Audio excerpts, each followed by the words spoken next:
నమస్కారం. రత్నలహరి ఛానల్కు స్వాగతం, సుస్వాగతం. నేను మీ లతను. చారులత ఎంత చక్కటి పేరు! ఆమె రచయిత్రి.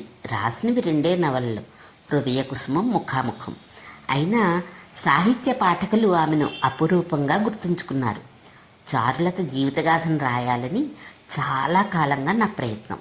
ఆ పని మీదే ఇప్పుడు ఈ గ్రామానికి రావడం. 50 ఏళ్ల క్రిందట చారులత ఈ ఊళ్ళోనే ఉండేది. బస్టాండ్కి ఎడమవైపున ఆలయం ఉంది. ఆ ఆలయం పూజారిని అడిగాను, చారులత గారి ఇల్లు తెలుసా మీకు? చారులత కథలు రాసేవారు ఆవిడ. 50 ఏళ్ల కిందట అనుకోండి. అవునటమ్మా, మా తాతగారు చెప్పేవారు. ఇప్పుడు ఆవిడ మనవడు శంకరయ్య గారు ఉంటున్నారు ఊళ్ళో. పూజారి గారు చెప్పిన గుర్తుల ప్రకారం ఆ ఇంటికి వెళ్ళాను. గుమ్మంలోనే ఓ యువకుడు ఎదురయ్యాడు. నన్ను నేను పరిచయం చేసుకుని వచ్చిన పని చెప్పాను. అతని కళ్ళల్లో ఆశ్చర్యం. మా నాయనమ్మ గురించి పుస్తకం రాస్తున్నారా? అవునండి, ఆమె గురించి కొన్ని వివరాలు కావాలి నాకు. నాకేం తెలియదండి, నేను అసలు ఆవిడని చూడనన్నా లేదు. నాన్నగారు ఏదో చెప్తూ ఉండేవారు. అయినా నేను ఇప్పుడు పొలానికి వెళ్ళాలి, ఇప్పటికే ఆలస్యమైంది. అతనిలో విసుగు, అసహనం. మీ అమ్మగారితో కానీ నాన్నగారితో కానీ మాట్లాడొచ్చా అండి? మర్యాదగా అడిగాను. వాళ్ళిద్దరూ యాక్సిడెంట్లో పోయి 2 ఏళ్ళు అయింది. నిరాశ ముంచుకొచ్చింది. ఏం చేయాలి ఇప్పుడు? శంకరయ్య ఇంట్లోకి చూస్తూ, ఇదిగో భగీరథి, ఈవిడ టౌన్ నుంచి వచ్చారట, తాగడానికి ఏమైనా పట్టుకురా అన్నాడు. ఓ అమ్మాయి గుమ్మంలోంచి తొంగి చూస్తోంది. ఇంట్లో మీ నాన్నమ్మగారి ఫోటో అయినా లేదా? పోనీ పాత కాగితాల్లో ఏమన్నా అన్నాను గొంతు పెగిల్చుకుని. ఎప్పుడో పోయిన వాళ్ళ గురించి మీరు ఎప్పుడు కూపీ లాగుతారేమిటి? అటక మీద ఏవో 2 పెట్టెలు పడున్నాయి, చూడాలి. మీరు సాయంత్రం రాగలితే చూద్దాం విసుగ్గా అంటూ వీధిలోకి వెళ్ళిపోయాడు. భగీరథి పిలిస్తే లోపలి గదిలో చాప మీద కూర్చున్నా. గదిలో ఒక్కటే కుర్చీ, ఆ పక్కన ఓ మంచం ఉన్నాయి. లోపల గుమ్మానికి రంగుల పూసలతో అల్లిన చక్కని తోరణం ఉంది. చారులత ఈ గుమ్మం గుండా ఎన్నిసార్లు నడిచి ఉంటుందో. ఓ ప్లేట్లో దోశలు, చిన్న గ్లాసులో కాఫీ తెచ్చిచ్చింది భగీరథి.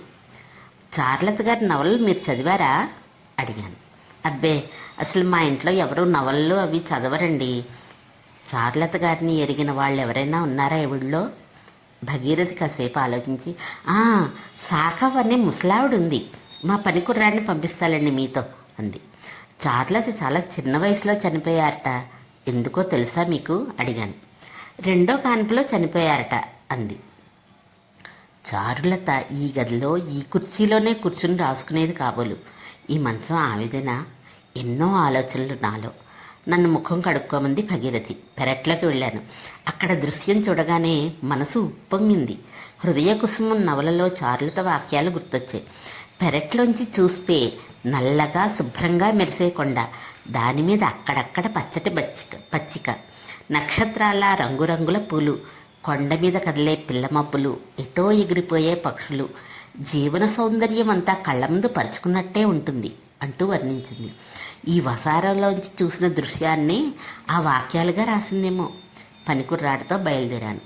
ఊరికి చివరగా ఉన్న ఓ గుడిసె ముందు ఆగాం. సాకవా, నీకోసం ఎవరో వచ్చారు అని కేకేశాడు కుర్రాడు. 80 ఏళ్ల వృద్ధురాలు తడుముకుంటూ వచ్చింది. దుర్బలమైన శరీరం, ముడతలు పడిన ముఖంలో పొడవాటి ముక్కు కొట్టొచ్చినట్టుగా కనపడుతోంది. శంకమ్మ ముఖంలో కొట్టొచ్చినట్టు కనబడేది ఆమె ముక్కే. మాట్లాడేటప్పుడు కుడి చెవిని గోక్కోవడం, ఆశ్చర్యంగా అట్టాగా అంటూ చేతులు తిప్పడం ఆమె అలవాట్లు అంటూ ముఖాముఖి నవలలో చారులత రాసిన మాటలు గుర్తొచ్చాయి. నేనెవరో, ఎందుకొచ్చానో చెప్పగానే సాకవ ముఖంలో వెలుగు. చారు గురించి అడగడానికి వచ్చావా? రామ్మ లోపలికి అంది. ఆమె ఎదురుగా కూర్చుని నోట్బుక్, పెన్ను చేతిలోకి తీసుకున్నా. కొత్త పెళ్లి కూతురులా చారు ఈ ఊళ్ళో అడుగుపెట్టింది. సన్నగా పొడుగ్గా ఉండేది. ఒత్తుగా పొడుగ్గా జుట్టు, కోల ముఖం, చారడేసి కళ్ళు, హుందాగా తలెత్తుకుని నడిచేది. నవ్విందంటే పువ్వులు విరబూసినట్టే. మేమిద్దరం మంచి నేస్తాలమయ్యాం. చారులత చదువుకుందా? 7వ తరగతి చదివింది. ఇంగ్లీష్ కూడా నేర్చుకుంది. కన్నడ పుస్తకాలు తెగ చదివి నాకు ఆ కథలన్నీ చెప్తుండేది. చారు వాళ్ళ మేనత్త కొడుకు నాగేంద్రప్ప ఆ పుస్తకాలు తెచ్చి పెడుతుండేవాడు. చారుకి ఆయనంటే మహాగౌరవం. ఆమె చాలా మితభాషి. కలవారి కోడలని గర్వమేమో అనుకునేవాళ్ళం మొదట్లో మేమందరం. చారు కోసమని ఆమె భర్త 7 వారాల నగలు చేయించాడు. తను వాటిని కన్నెత్తి కూడా చూసేది కాదు. నాకు చాలా విడ్డూరంగా ఉండేది. చారులత పుస్తకాలు రాయడం ఆమె భర్తకి ఇష్టమేనా అడిగాను. చెవి మీద గోక్కుంది సాకవ్వ. అబ్బే, ఇష్టం లేదు. ఆ కాగితాలన్నీ పొయ్యిలో పడేశాడు. కర్రతో ఆమె వీపంతా వాతలు తేలేట్టు కొట్టాడు. నాకు వెన్నులోంచి వణుకు పుట్టుకొచ్చింది. కథలు రాసిన పాపానికి చావు దెబ్బలు తిన్న చారులత నా ముందు నిలబడినట్టు అనిపించింది.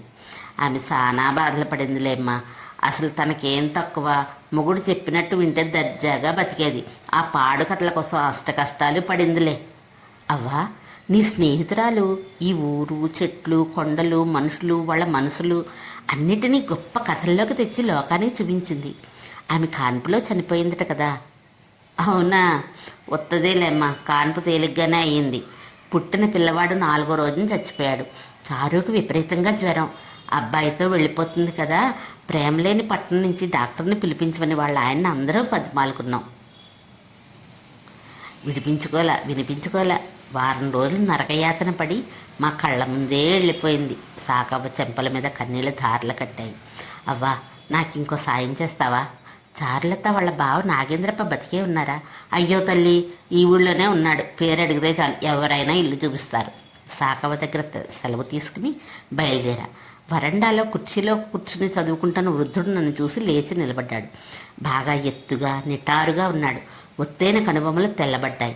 మెరుస్తున్న కళ్ళు. నేను ఎందుకు వచ్చానో చెప్పగానే అతని కళ్ళు వెలిగిపోయాయి. మా చారు గురించి పుస్తకం రాస్తున్నావమ్మా. తన పుస్తకాలను ఇట్లా పట్టించుకునే వాళ్ళు ఉంటారని తెలిస్తే ఎంత పొంగిపోయాదో అన్నాడు. ఆమె రచయిత్రి అనే సంగతి భర్తకి ఎప్పుడు తెలిసిందండి? మొదటి పుస్తకాన్ని రహస్యంగా ప్రచురణకు ఇచ్చాం. ఆ కాపీలు చూడగానే అతడు మండిపడ్డాడు. అవన్నీ పొయ్యిలో పడేశాడు. కట్టెపేడతో రక్తం కారేట్టు కొట్టాడు. 50 ఏళ్ల తర్వాత కూడా ఆ జ్ఞాపకాలు ఆయన్ని కలతపెడుతున్నాయి. అయినా 2వ నవల రాసింది. అది అచ్చైన కొన్నాళ్లకే తను చనిపోయింది. ఆ నవలలో నాయిక తనపై ప్రేమ లేని భర్తను వదిలేసి మరో పెళ్లికి విలువలేదని కూడా అంటుంది. చారులత ఆ రోజుల్లో అలా రాయడం చాలా సాహసం కదమ్మా. నిజమేనమ్మా, ఆమెకు మీరంటే చాలా గౌరవం కదా.